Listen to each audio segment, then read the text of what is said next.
बिहारमधील अररिया जिल्ह्यातील प्रेमनगर येथे मोहम्मद मुदस्सिर हा त्याच्या कुटुंबासह राहत होता. बायको शाइस्ता परवीन, मुलगी साजिदा यांच्यासह तो या ठिकाणी राहत असायचा. आजूबाजूला त्याचे नातेवाईक राहत होते.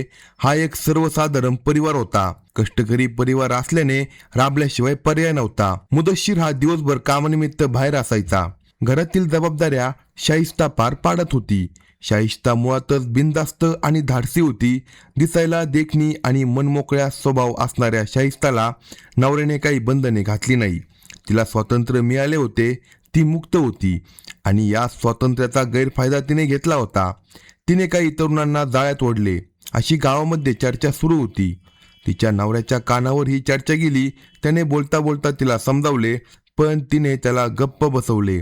लोक काहीही बोलतात, मी कोणाकडे लक्ष देत नाही, तुम्हीही कोणाला किंमत देऊ नका असे सांगून ती मोकळी झाली. तिच्या नवऱ्याचे काही चालले नाही. तो गप्प राहिला. सगळा प्रकार त्याच्या लक्षात आला होता, पण त्याचा नाईलाज होता. अब्बू नसर हा तरुण नेहमी शाइस्ताकडे येत असायचा. नवरा कामावर गेला, मुलगी शाळेत गेली की एकट्याच असणाऱ्या शाइस्ताला भेटण्यासाठी अब्बू यायचा. तो आला की दरवाजा बंद व्हायचा. भरदिवसा अब्बू आणि शाइस्ता यांच्या कामक्रीडा रंगायच्या. हे प्रकरण चोरी चुपे सुरू असले तरी चर्चा होतच होती. आता तिची मुलगी साजिदा 16 वर्षाची झाली होती. तिची शाळा संपली होती आणि पुढे शिक्षणासाठी पाठवण्याची तिच्या पालकांची मानसिकता नव्हती. त्यामुळे साजिदा घरीच राहू लागली. ती घरात असल्यामुळे शाइस्ता आणि अब्बूच्या भेटीगाठीवर बंधने आली होती. मनासारखे सुख न मिळाल्याने ते दोघे देखील नाराज होते. अब्बू कुरकुरत म्हणायचा, शाइस्ता तू आता मला पूर्वीसारखे सुख देत नाही. मलाही मनासारखे सुख मिळत नाही, पण काय करणार, मुलगी घरात असते. शाइस्ताने मनातले दुःख त्याला बोलून दाखवले. तू तिचे लग्न का करत नाही, अब्बूने विचारले. ती लग्न करून गेली तर आपल्याला कसला अडसर राहणार नाही, त्याने सांगितले. शाइस्ताला देखील ते पटले. ती विचार करू लागली. 2-4 दिवस तिच्या कारस्थानी डोक्यात हाच विचार घुमत होता. ती विचार करत होती की आज 2-4 दिवस सुख मिळाले नाही तर अब्बू हवालदिल होतो. उद्या आपले वय झाले किंवा अब्बूचे लग्न झाले तर तो आपल्याशी संबंध ठेवेल का? तो आपल्याला सोडून गेला तर काय? या विचाराने तिला काही सुचत नव्हते. तो आपल्याला सोडून जाता कामा नये यासाठी त्याला कायमचा अडकवून कसा ठेवायचा याचा ती विचार करत वागती. तिच्या वासनेने बरबटलेला क्रूर मेंदूत एक कल्पना आली. जर तिची मुलगी साजिदाचे लग्न अब्बूशी करून दिले तर तो कायमचा आपला राहील असे तिला वाटले. तसेच तो जावई झाल्यानंतर आपल्याबद्दल जे वाईट बोलले जात होते ते बंद होईल. आपली बदनामी होणार नाही. सगळीकडून हा निर्णय तिला योग्य वाटत होता. तो आल्यानंतर त्याला मिठीत घेत ती म्हणाली, मी तुला एक गोड बातमी देणार आहे. तिचे चुंबन घेत त्याने विचारले, इतकी खुश का आहेस? काय झालं?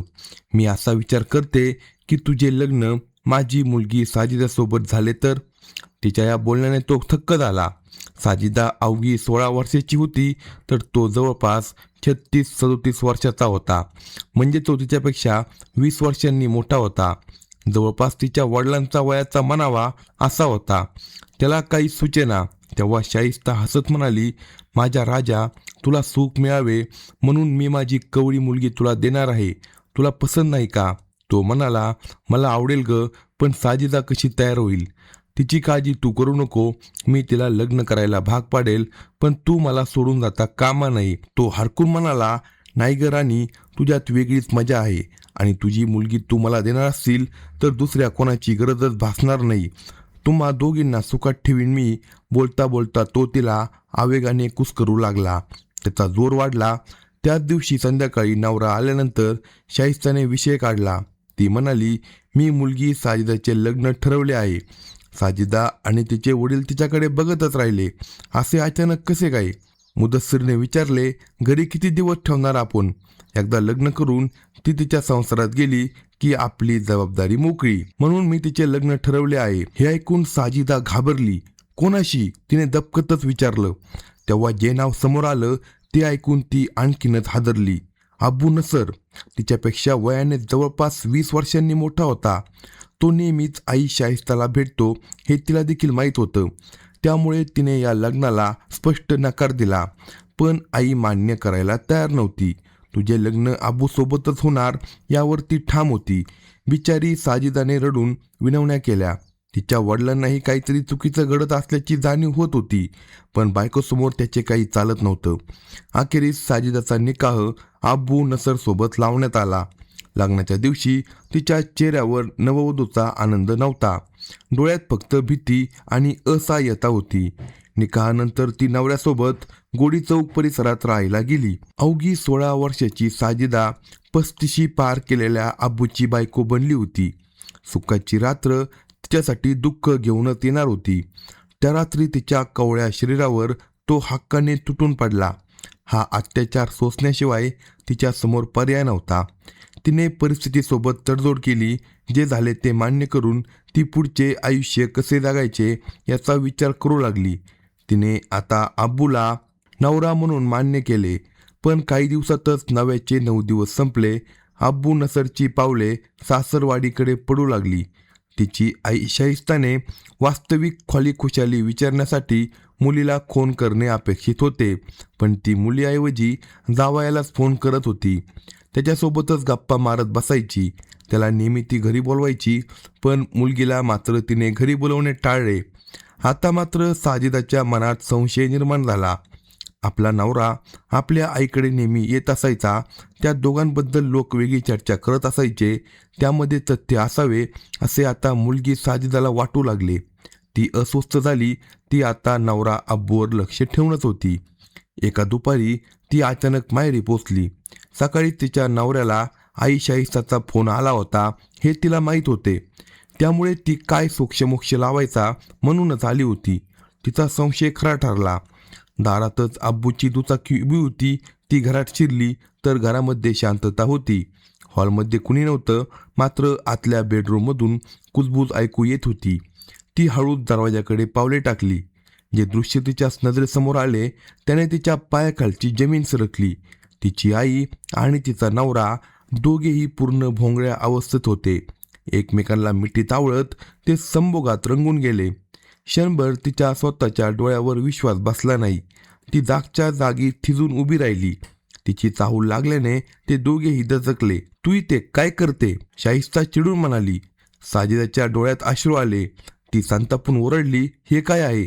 या प्रश्नाचे उत्तर त्या दोघांपैकी कोणाजवळच नव्हते. ती रागाच्या तिरमिरीत तिथून बाहेर पडली आणि आपल्या घरी गेली. मात्र त्या दिवसापासून घरातील वातावरण पूर्ण बदलले. साजिदाने रात्री नवरा अब्बूला स्पष्ट शब्दात सांगितले, मी पाहिजे तर माझ्या आईचा नाट सोड, नाहीतर मी अंगाला हात लावू देणार नाही. अब्बू आता चांगलाच पेचात अडकला होता. त्याने आखलेला डाव वेगळाच होता आणि घडलेली घटना वेगळीच होती. साजिदा सतत या नात्याला विरोध करू लागली. ती आईसोबत भांडू लागली. नवरा अब्बू नसरला प्रश्न विचारू लागली, तू माझा नवरा आहे की माझ्या आईचा नवरा आहे? शाहिस्ता आणि अब्बू नसरला आता साजिदा अडथळा वाटू लागली, कारण ती गप्प बसायला तयार नव्हती. तिने अनेकदा वडिलांनाही सांगण्याचा प्रयत्न केला. मुदस्सीर कामानिमित्त बाहेर असायचा. त्याला काही या गोष्टीची कल्पना होती, पण घरात नेमकं काय चालले होते याची पूर्ण माहिती त्याला नव्हती. दरम्यान गावात पुन्हा कुजबूज सुरू झाली. लोकांच्या नजरा बदलू लागल्या. आता शाहिस्ताला भीती वाटू लागली की साजिदा जर सर्वांसमोर बोलली तर त्यांचे गुपित कायमचं उघड होईल. तिचा आवाज कायमचा बंद केला तरच आपली अब्रू वाचणार आणि अब्बूसोबतचे संबंध कायम राहणार हे तिच्या आता लक्षात आले. तिने आपल्या अब्बूला समजावून सांगितला. तो तयार झाला. अखेर तो दिवस उगवला. मुदस्सीर कामासाठी घराबाहेर गेला होता. घरी शाहिस्ता एकटीच होती.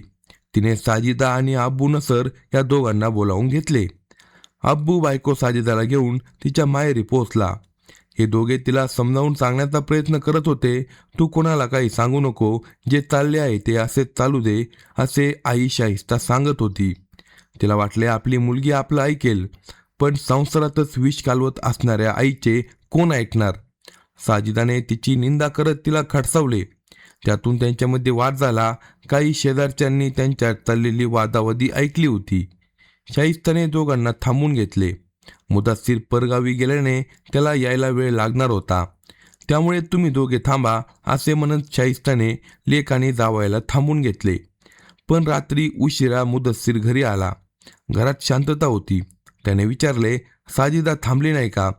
त्यावर शाहिस्ता म्हणाली, तिची तब्येत बिघडली होती, डॉक्टरांकडे नेलं आहे. मुदस्सीरला काहीतरी विचित्र वाटलं. थोड्या वेळाने साजिदाला घरी आणण्यात आलं. ती पूर्णपणे बेशुद्ध होती. तिच्या शरीरामध्ये कोणती हालचाल नव्हती. मुदस्सीर घाबरला. त्याने विचारलं काय झालं तिला, पण स्पष्ट उत्तर कुणी दिलं नाही.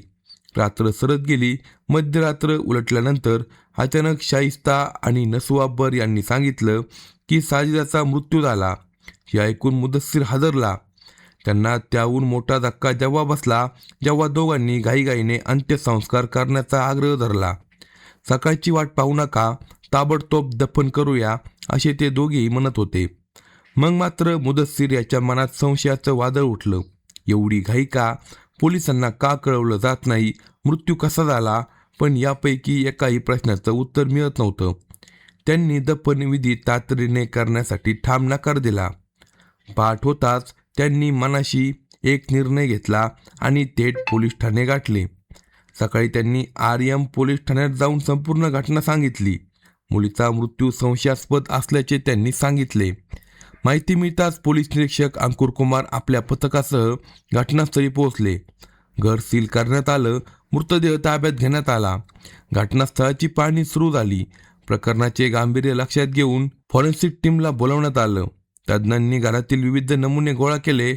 खोलीतील वस्तू, कपडे, संशयास्पद खुणा आणि इतर पुरावे तपासासाठी जप्त करण्यात आले. तपास जसा जसा पुढे सरकत गेला तसे तसे एक धक्कादायक चित्र समोर येऊ लागले.